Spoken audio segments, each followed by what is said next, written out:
Hey everyone, Gill Gross here, and it is time for another mailbag where I answer your hot takes, observations, questions, and ultimately your comments about tennis or anything else. I posted in the YouTube community tab. You left your comments there. You left your comments in my Discord server. Link to that is in the description.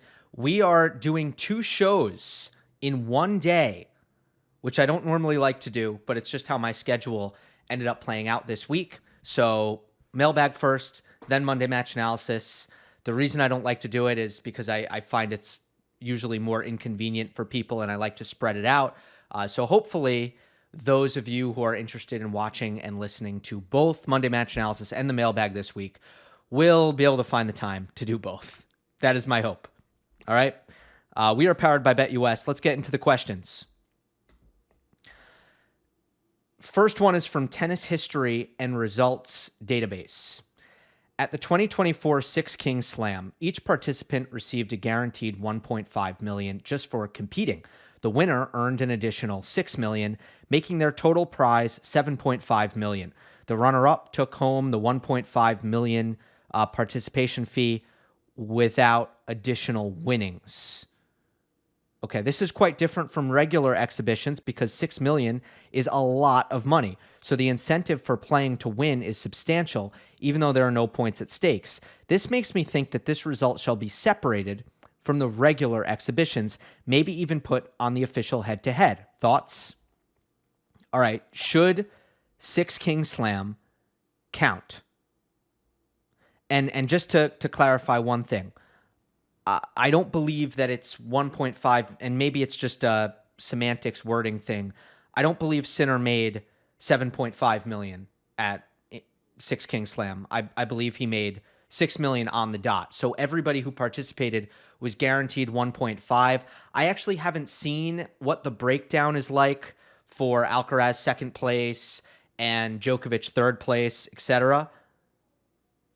But it has been pretty well documented that it's 6 million for Sinner, which is staggering. It nearly doubles what he makes for winning the Australian Open and winning the US Open, which is both a little bit over 3 million. And he does it in 3 days. He had made $12 million all year at regular events, and we are in October. So we're late in the year. He was at the 12 million mark. He makes 6 million in 3 days. He makes basically half of what he made all year in 3 days by going to Saudi Arabia and playing a couple matches. Crazy money. Nobody is arguing that. But should it count? I almost think the fact that we have to look to the money, the fact that that is what you need to lean on in order to get this thing to matter, I almost think that's exactly the argument that suggests it shouldn't count, that it's just not the same. Not to mention the very, very arbitrary format of the event. How did they choose which 6 players got to play? Arbitrary. How did they choose Djokovic and Nadal as the number 1 and number 2 seeds, therefore getting a bye into the semifinals? Totally arbitrary. Maybe not fully. They were making decisions about what would make for the most, I guess, exciting event and the most blockbuster exhibition. But you get what I mean. The whole system of tennis that has been set up is based around a certain level of merit and fairness. There are exceptions to that rule, such as wild cards. But, in general, you try to uphold a structure that evens the playing field. This is not that. And I think it still feels different. Even though the players were trying hard, the effort level was high, it does not feel the same. And the fact that you're thinking about the money is exactly how I would prove to you that it does not feel the same. Because I can assure you that when Alcaraz and Sinner are playing major finals, they are not towing the line at 5-all, 30-all and thinking, oh my God, these next couple points might be the difference between $1.5 million. That's not what they're thinking. They're thinking about their hopes and dreams since they were a kid, and the history and the pride and the rivalry and the tradition Like all of these things that create this environment of caring very deeply about these results and, trying to be number one in the world and trying to add on to your records and your legacy. All of these things that matter to the players.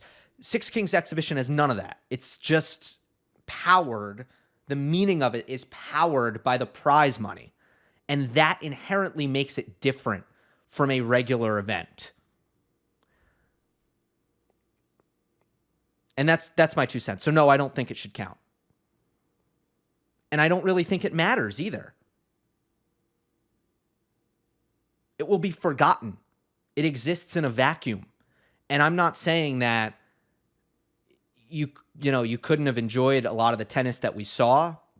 And I'm not saying that Sinner and Alcaraz was not a match that you could have, sat down and enjoyed and maybe even created certain takeaways from. And yeah, I mean, all that is all fine, but it will be forgotten what occurred in that match. And I think that's for the better. All right. That is one of 20 questions that I pulled.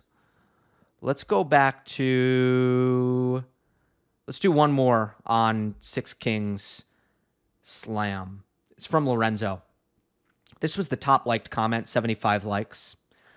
What's your thought about Medvedev's quote after his loss against Jannik in Six Kings Slam, where he said, quote, "I've never played against someone who played like Jannik today.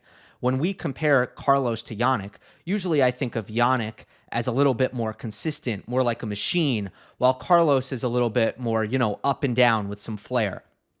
But when Carlos is at the top of his game, I would consider him slightly better. But we're talking about peak performance. Today, I changed my opinion. I never played someone who played like Jannik today. It was a tough feeling on the court because I was feeling good, fighting good, physically feeling good. My tennis was not so bad, and I lost easy. I don't remember the last time this happened to me." Strong words from Daniil Medvedev after losing in, how long did it take? Like 50 minutes or something? Around an hour to lose to Sinner in his opening match in Saudi Arabia. And then everybody was doing the math, and it was like, wait, you made like $300,000 per minute?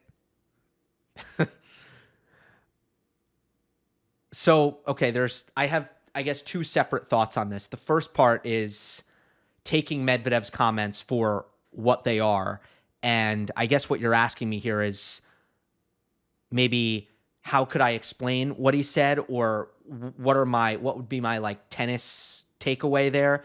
And then there's the fact that he said it. So I'll start with the former and then I'll get to the latter.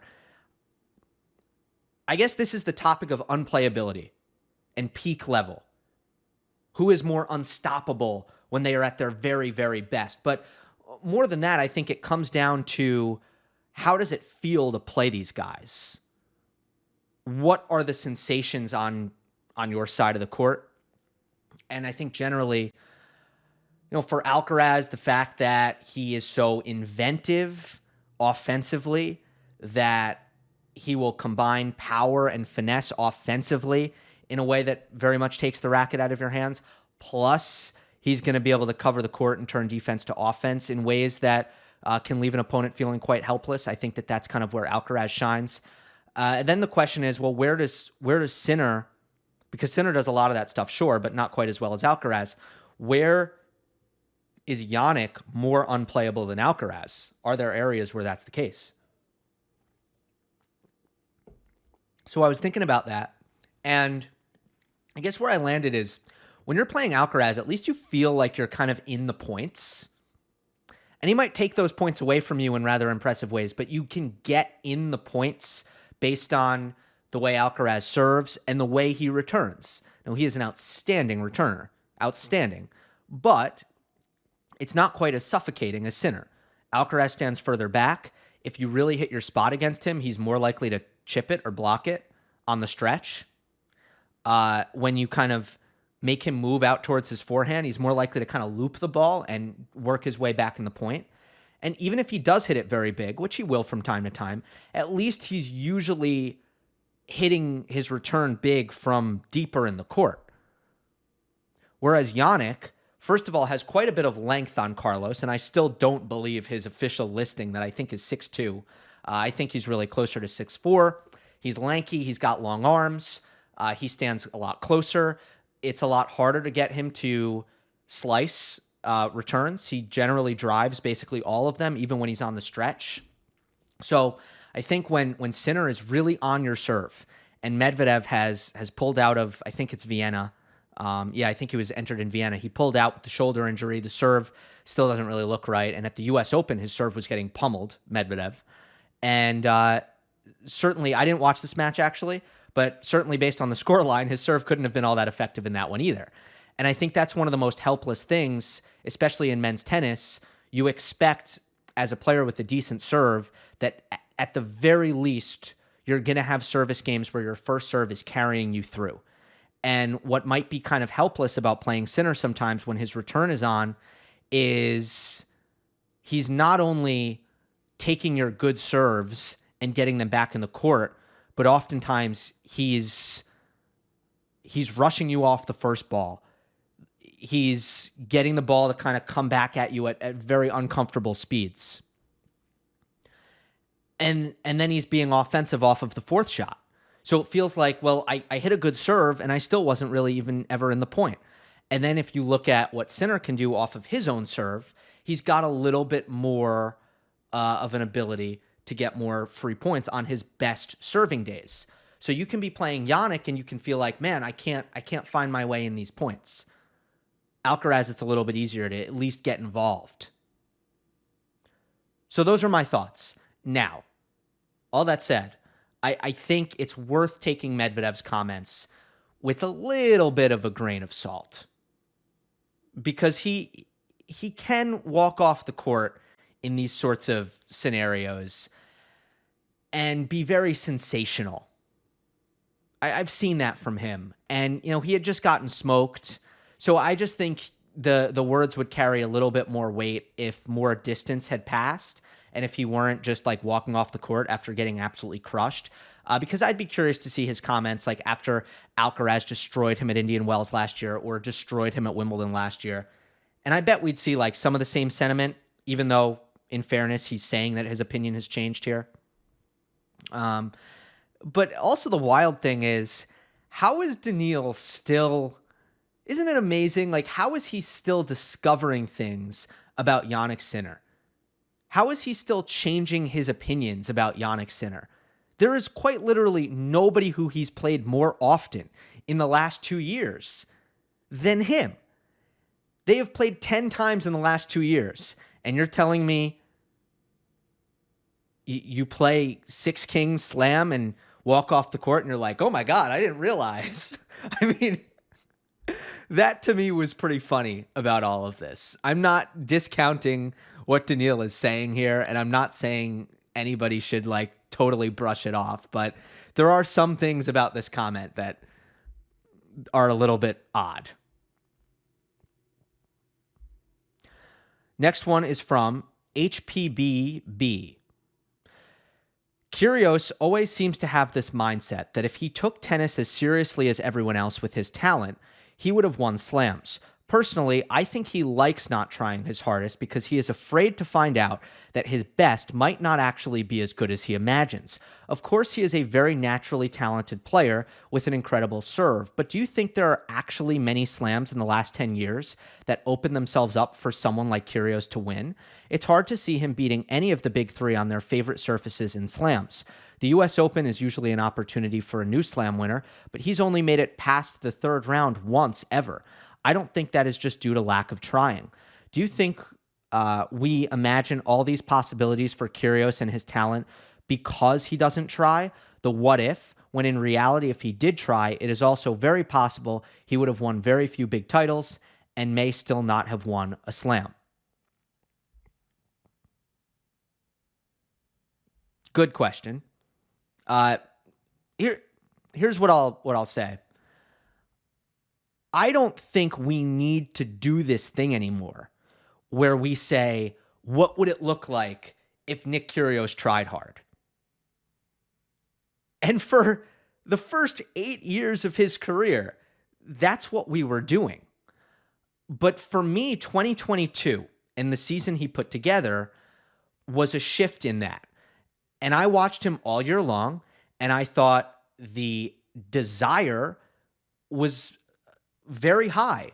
The desire to win was very high, and therefore the effort level was high, and the competitiveness was high. Now, that's not to say that the behavior was always on point or that the composure was always there, but the will to win was there in a way that it had never been there before. Not to mention, I know from inside sources he was working way harder on his fitness. Not that this is like some sort of secret or anything, but he was working way harder on his fitness throughout 2022 than he ever had before. And that showed because he had the ability to play multiple matches and not wear down. He had the ability to play most of the season without suffering an injury. And that was a real change for Kyrgios, because as much as some of the shortcomings in his mental game held him back for many, many years, it was also largely the physicality and the injuries not allowing him to be a serious contender in a 2-week best-of-5 tournament. But in 2022, what did he do? He was arguably probably the 4th best player in the world that year. Win percentage would suggest he was the 4th best player in the world. He went 37-10. So that's a 79% win rate. Let me defend win rate as a stat by just giving you the other players on this list. And I'm looking right now at the 2022 leaders in win percentage. Novak Djokovic, number 1. Rafael Nadal, Carlos Alcaraz, Kyrgios, Zverev, Sinner, Berrettini, Tsitsipas. Rublev rounds out. Well, that's actually 9. And then Cameron Norrie. You see? It's a pretty good indication of where players stand. If you just take their win rate at the end of the year, it's going to paint a picture. And for Kyrgios, who obviously made the Wimbledon final that year, it paints a picture that I believe is quite accurate, that he was one of the best players in the world. He was up there. Not the best, not tier 1. Maybe he would have struggled had, obviously he lost to Djokovic in that Wimbledon final. He lost to Khachanov at the Australian, no, he lost to Medvedev at the Australian Open. That was a high-quality match. He lost to Khachanov at the U.S. Open, which was the most painful loss of his career, most likely. But anyway, like, we saw it. That was Nick Kyrgios trying to maximize himself. That's what it looks like. It was pretty good. So do I think if he was in that kind of mode every year, do I think he would have stumbled upon a major title? Yes, I do. Does that matter in the grand scheme of things? No. That would be very disrespectful to players who have, high level of ambition, high level of professionalism, who put in the hard yards off the court, who have an exceptional ability to maintain composure and deal with adversity on the court. It would be very disrespectful to those players to not respect those attributes as skills, and not to look at Nick and say, well, you lacked in those skills. And that's part of the whole picture of being a successful tennis player. So Nick doesn't get bonus points for the what if of it all. Have I answered everything in here? Yeah, I think so. Oh, not actually, no. There's one part that I haven't responded to, which is the theory that the reason he doesn't try hard, or that he didn't try hard for the longest time, is because he was afraid of failure, that it was a coping mechanism. And I'm not going to say with any sort of confidence, like, yes, that's what it was, or no, that's not what it was. But to me, it's very plausible. I mean, we've all seen that coping mechanism in different walks of life at some point. And I think the best example is like school. We all know the kid who would get D's and say, well, I didn't really study, and that's why I got a D. And that made that kid feel better. The reason that kid may have publicized that they didn't study is because it made them feel better about themselves. It made the D explainable and excusable. It is a coping mechanism. In reality, It just means you got a D. So I've always thought that theory, which I've seen before, has some merit, even though it's hard to, be armchair psychologist and make any, sort of convictions about it. This is an excellent peach tea. 70s, excellent. Not too sweet. Doesn't taste artificial. Those are the keys to a good peach tea, if we're being honest. Next one from Hardy Har. Hi, Gill. Which of these do you think will happen first, if ever? Fritz beats Djokovic, Tsitsipas beats Alcaraz, or de Minaur beats Sinner? So I have my answer. It's not Fritz beats Djokovic because there might be a finite number of years where that can happen. So Taylor, if you told me Taylor never plays Novak again, I wouldn't be completely stunned. If I were to put a probability on that, I would say 20% chance Novak and Taylor don't play again, right? Because you just never know. It's about draws and injuries and all that stuff. So that's eliminated because there's just not that much time. Tsitsipas over Alcaraz or de Minaur over Sinner? What would I see happening first? It's got to be de Minaur over Sinner.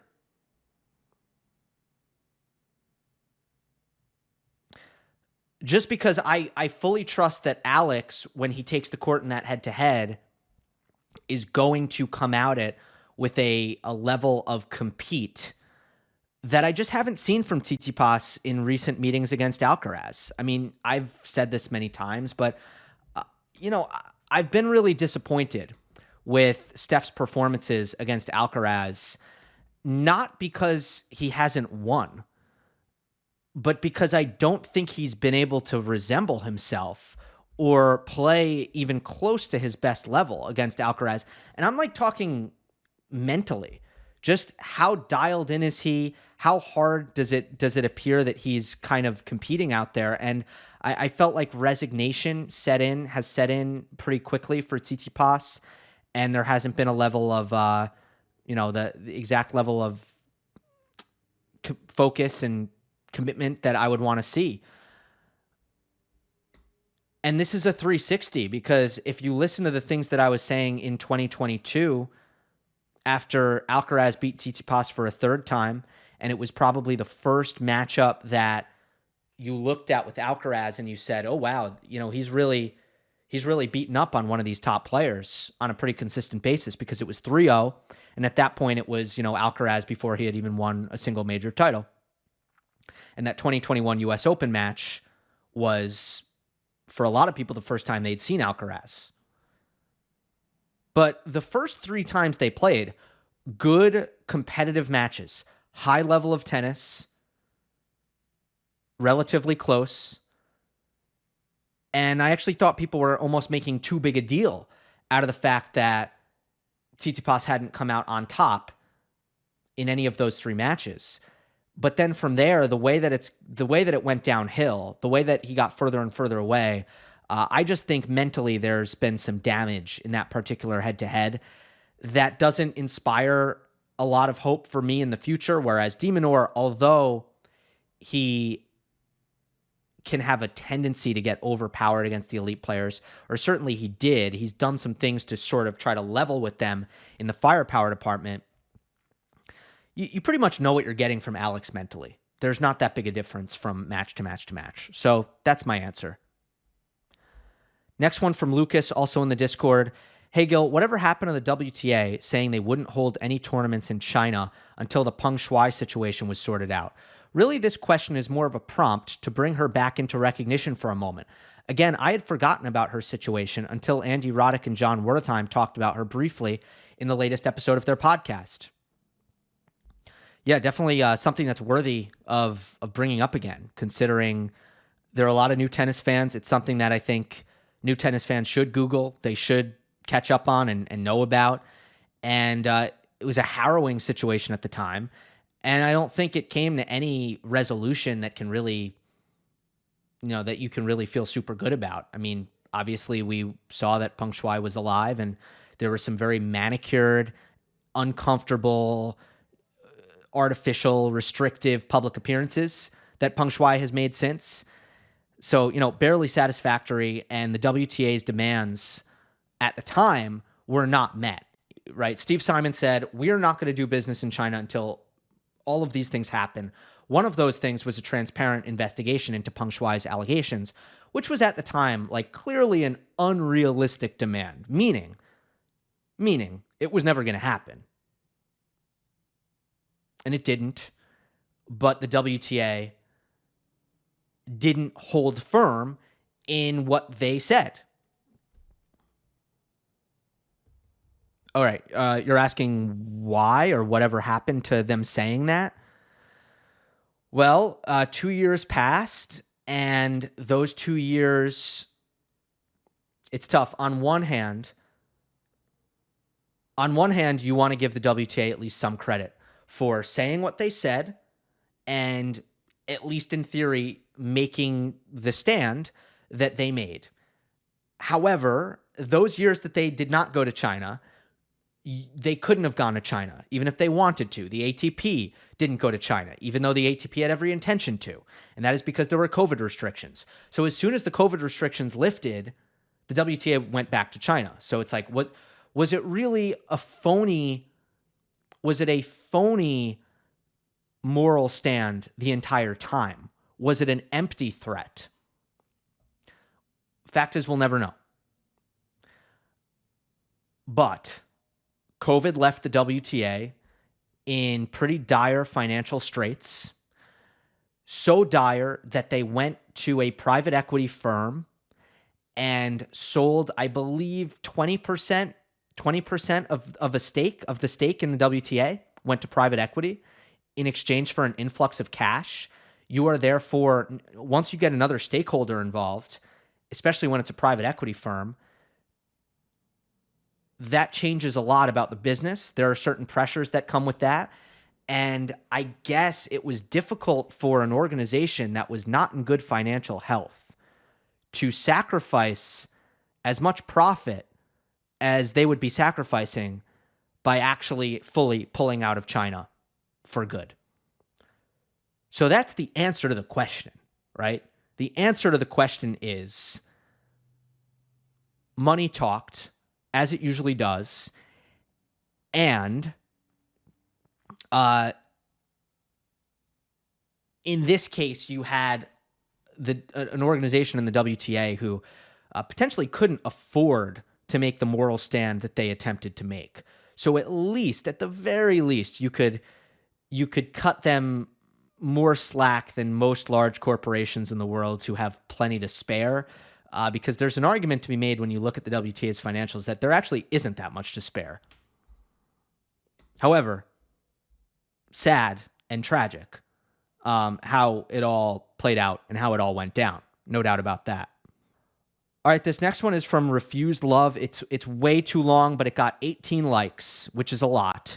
So I did want to address it, but I also want to use it as an opportunity to make a PSA. If your comment does not fit in the screenshot, I am unlikely to answer it. This is just an exception to that rule. So do try to shorten up. There is a lot of good content in here. Essentially, I'll read the beginning of the comment. I see many people commenting on the head-to-head between Alcaraz and Sinner and pointing out that the Spaniard should be considered the best player in the world, not only due to the extraordinary appeal of his game, but also because Alcaraz has won all of their matches this year. However, I think I have a hot take on this that I've never seen anyone share, and I'd love to know your thoughts. The hot take was that it had 3 parts. One, that Sinner has been so consistent that every time Alcaraz has caught fire at an event and went on to win a title at an event, Jannik was there in Alcaraz's path.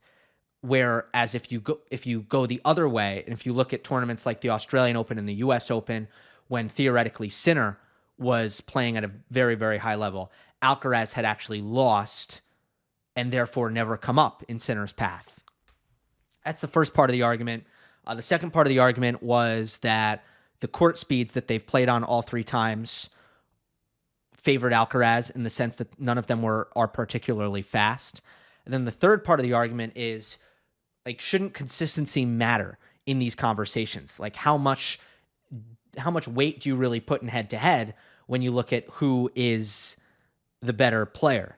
Let me work backwards. Let's start with how much weight should we put in a head-to-head?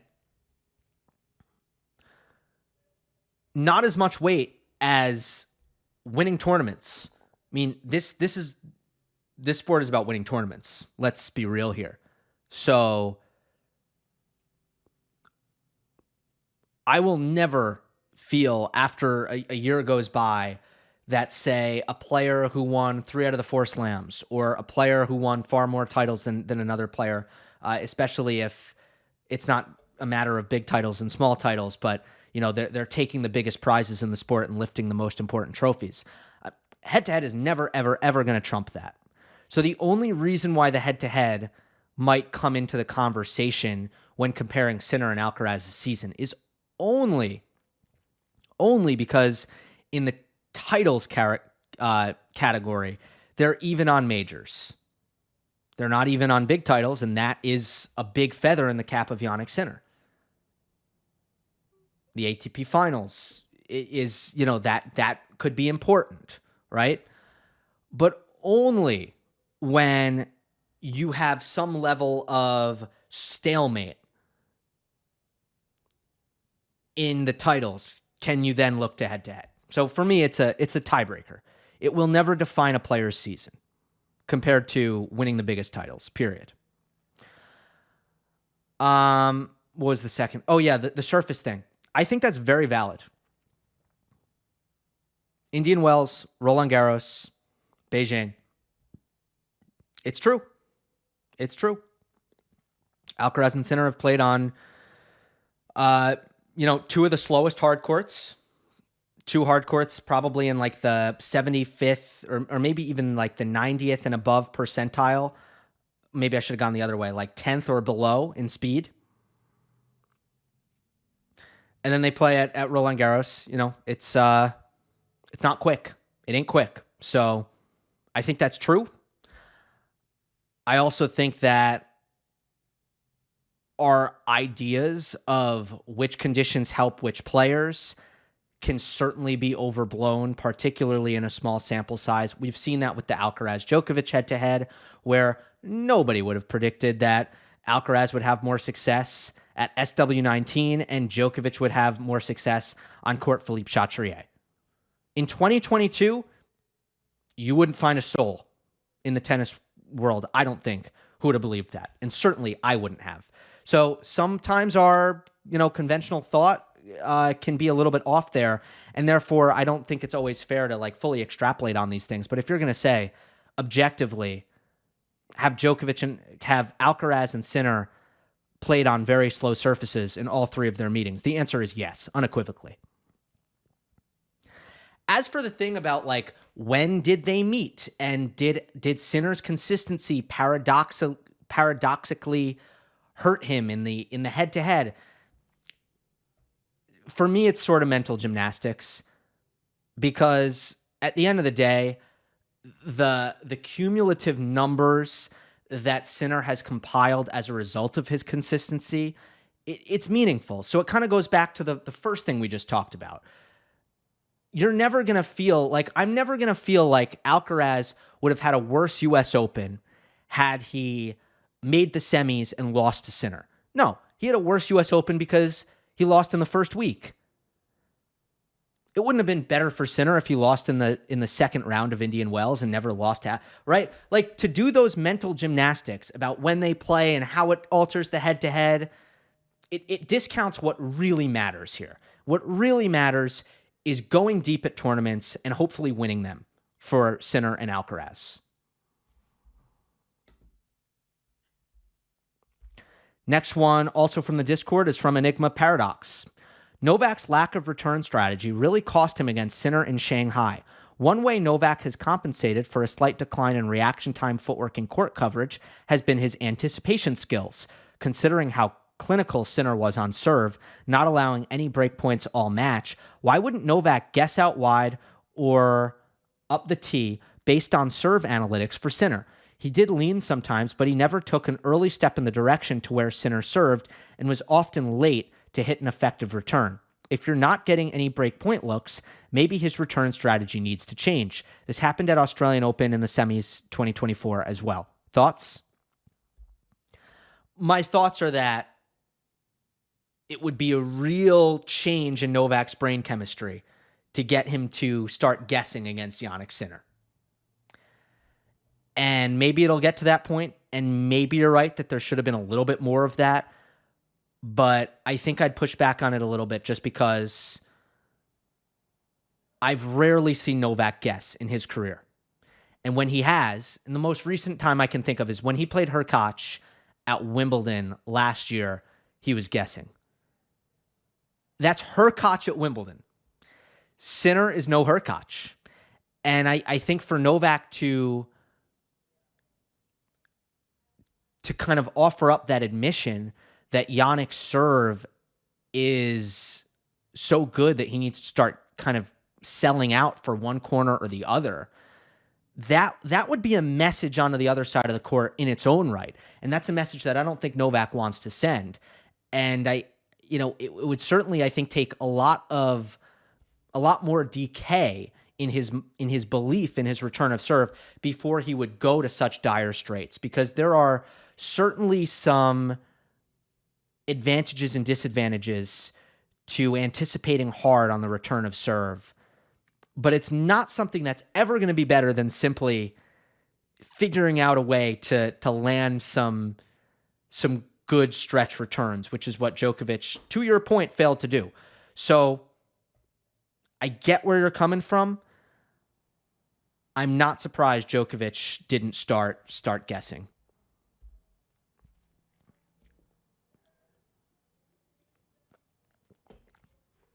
All right, the next comment is on Swiatek and Wim Fissette.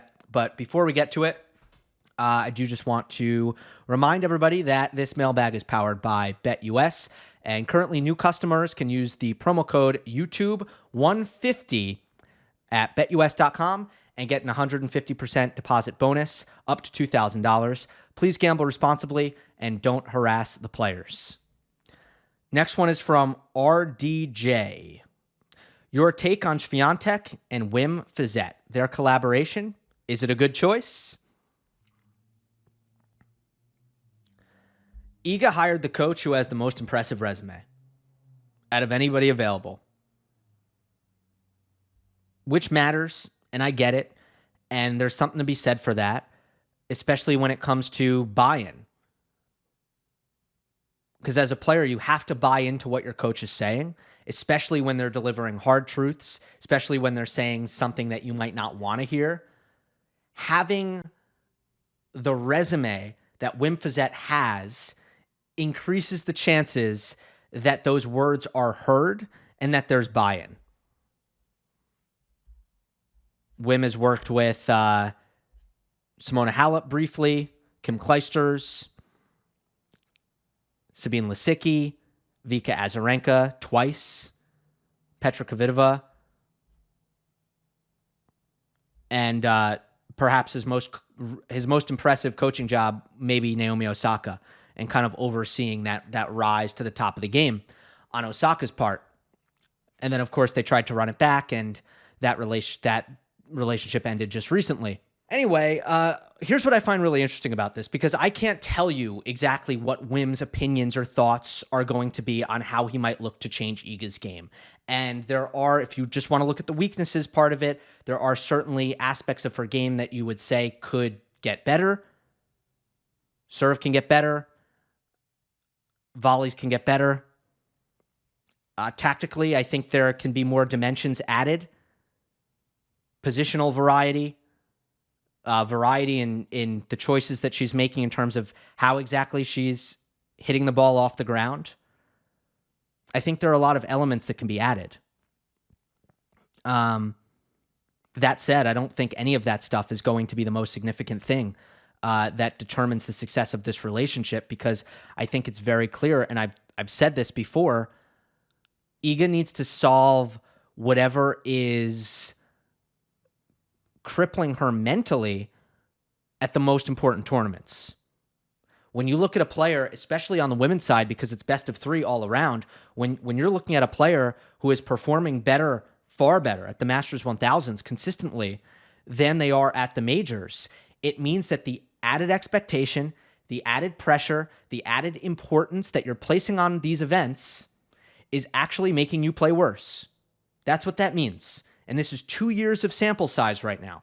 2 years where Swiatek, outside of Roland Garros, has not been able to perform at the slams at the same level that she's been able to perform at the Masters 1000s, even off of clay. So I think what Wim is going to be focusing on is the mental preparation. Getting Iga in a headspace where she's able to relax a little bit ultimately. Make it so that her anxiety is not hurting her out on the court. It has appeared to me that that's what's happened, where you have an Iga who seems to panic very quickly when things go the wrong way, seems to be very anxious with her decision-making on court in terms of the shot selection, and like allowing errors to pile up in ways that are very uncharacteristic for her in some of these big matches at majors. So it's mental. But the interesting wrinkle to that is that Iga is very close with Daria Abramovich, who is her full-time traveling psychologist. And I'm not aware of any other players on tour who have a full-time traveling psychologist. So that is a very unique dynamic on Iga Swiatek's team. And I do not know how a coach goes about looking at the mental game when you have someone else on the team who is going to still be on the team who is the psychologist. That's my question about this. And if that works, then I think this is going to work. If it doesn't work, I think it might be because of that. So we'll see what happens. All right, just a couple more. This one's from Varun. Who would you most want to see Nick play in Melbourne? For me, it's Sinner. Yeah, for me, it's Sinner as well. Of course it's Sinner. Bad blood sells, and there's a lot of bad blood, which is not Sinner's fault. It's all Nick's fault. It's Nick stirring the pot and being the instigator here. Sinner has not really taken the bait, and if he would, I wouldn't blame him. In fact, I'm wildly impressed that Jannik has been able to keep his mouth shut. And, who knows what has gone on behind closed doors. I'm guessing not much. I think it's actually a pretty big look by Sinner that he just kind of brushes it off and ignores it. So props to Jannik there. But of course, if they played a tennis match, it would be enormous. And I think mostly everybody would be into it, regardless of how you feel about Nick's behavior. And I'm guessing that at least 80% of you, if I were to guess, do not approve of Nick's behavior. Many of you would likely be rooting quite hard for Jannik as a result of that, but you'd still care about the match more. You'd care about the match because you'd have, positive or negative, you have some rooting interest there. And that's what bad blood does. People might say they don't want the tension or the controversy in tennis or the drama in tennis. They might say that's not why they watch. They might say that's not what they care about. And like for most of us, that's totally true. There are things we love about the game that far transcend all that kind of outside stuff. But at the same time, the drama and like the professional wrestling aspect of it that can sometimes come into play adds a dimension that I think almost everybody is in some way captivated by. And I think some people are even in denial while they are being captivated by it because they don't necessarily like what started it. But you might hate what Nick has been doing and saying about Jannik Sinner, But just ask yourself, like, even if you hate that, does it make you more interested in them playing a tennis match against each other? The answer is probably yes. Next one is from Tank. How can we save Medi from losing to Sinner and Alcaraz? Yeah, I'm not going to have a creative answer here. I've been saying this for a year and a half now. Medvedev is not going to beat them from the back of the court. It is too difficult. It might happen once in a while when Medvedev, in his own words, is playing a 12 out of 10 and he has Alcaraz or Sinner on a little bit of an off day. All right, let's not forget that Medvedev beat Carlos Alcaraz at the US Open last year, beat Jannik Sinner at Wimbledon this year. So it can happen, but if it's going to happen consistently, Daniil Medvedev needs to go back to being a big server. Because from the back of the court, when he needs to play a lot of balls off the ground and go toe-to-toe from them off the ground, he will not hang on a consistent basis. It's not going to happen. He is not comfortable enough generating damage, so producing damage, I want to say, and especially not against their speed and their defense. And on the other side, his speed and his defense, they have, in some cases, too much firepower, in other cases, too much guile, and too many options, too much all-court proficiency for Medvedev to scramble or grind his way to beating them. So every time I look at a Medvedev-Sinner match or a Medvedev-Alcaraz match, and in the end, I evaluate what happened, and Medvedev comes out on the losing end, and his serve wasn't effective, or his serve didn't build him an advantage, I'm just going to keep going to that, because the Daniil Medvedev that won the US Open in 2021 had a big freaking serve. All right, I am going to answer maybe a couple more, maybe two more. This one from 1K1. Hey, Gill, I know I have partially touched, you have partially touched this when talking about Rafa in your video, but I wanted to ask this for some time, and now with this, it's the best occasion.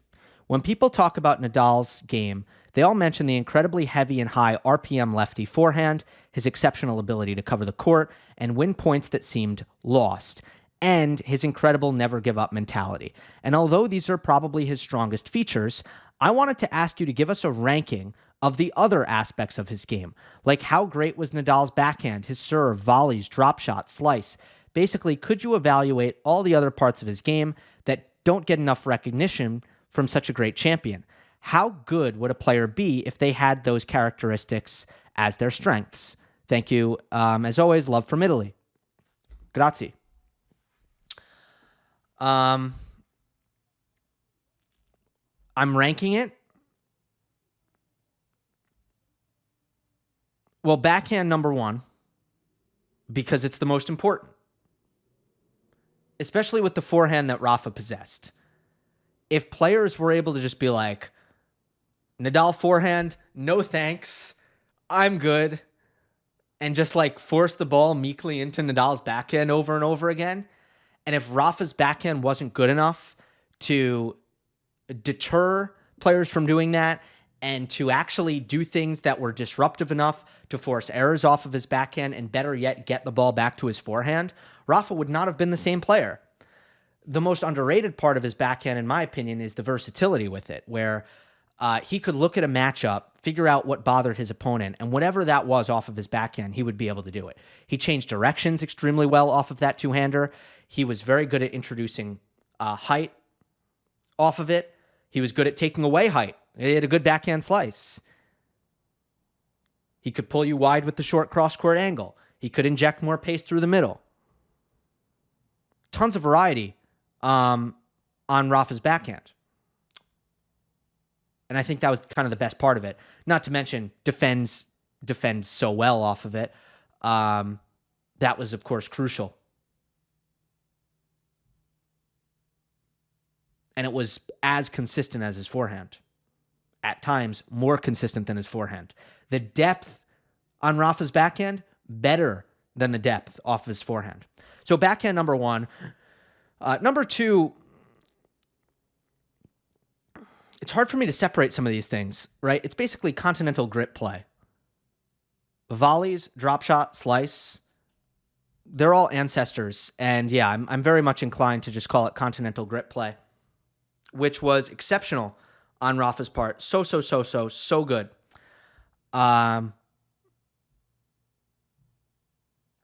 Really, like, probably as good as his backhand, but just it played less of a role, and that's why it's number two. And then third is his serve. His serve does not hold up to the same standards as the other things that we talk about with Nadal.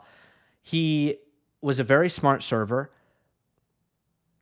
He'd use the lefty spin in very savvy ways, not just the ability to pull the right-hander out wide to the backhand, but also the ability to, slide it into the forehand hip of the right-hander. And that was actually a really underrated, excellent serve for Rafa. He would keep you honest on big points at the time. And if you started sitting on the slice to the backhand, he could add some pace and flatten it out towards, into your forehand wing and normally get a ton of purchase off of it. But if we're being honest, the serve didn't get to the level of the other aspects of his game. It got a lot better. And the leftiness really helped him. Leftiness really helped him in this category, because even an average, like, you get bonus points, especially with the forehand behind it, because it was very difficult for right-handers to hit backhand returns that were good enough to avoid Nadal's +1 forehand. I mean, on the ad side, you're asking a righty, in order to find the backhand, you're asking a righty to change direction off of a lefty serve into the backhand, which means oftentimes you're being asked to change direction off of a ball that has a lot of movement, a lot of action, and even if it's not one of the bigger serves on tour, changing, redirecting off of 115 is not fun. It's just not.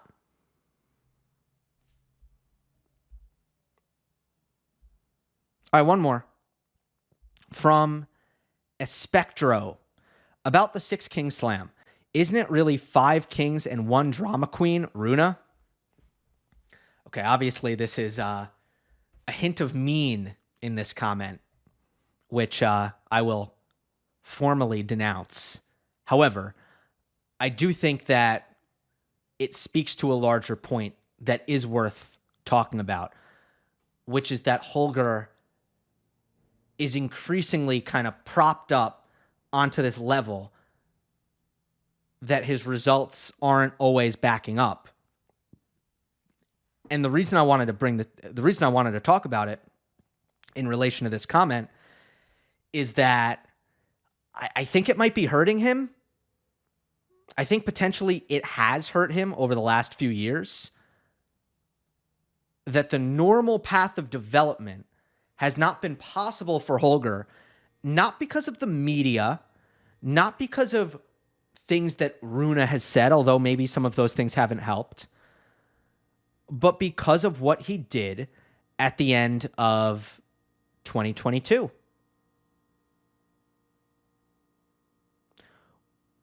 When you win the Paris-Bercy Masters and you beat Novak Djokovic in the final and you are a teenager,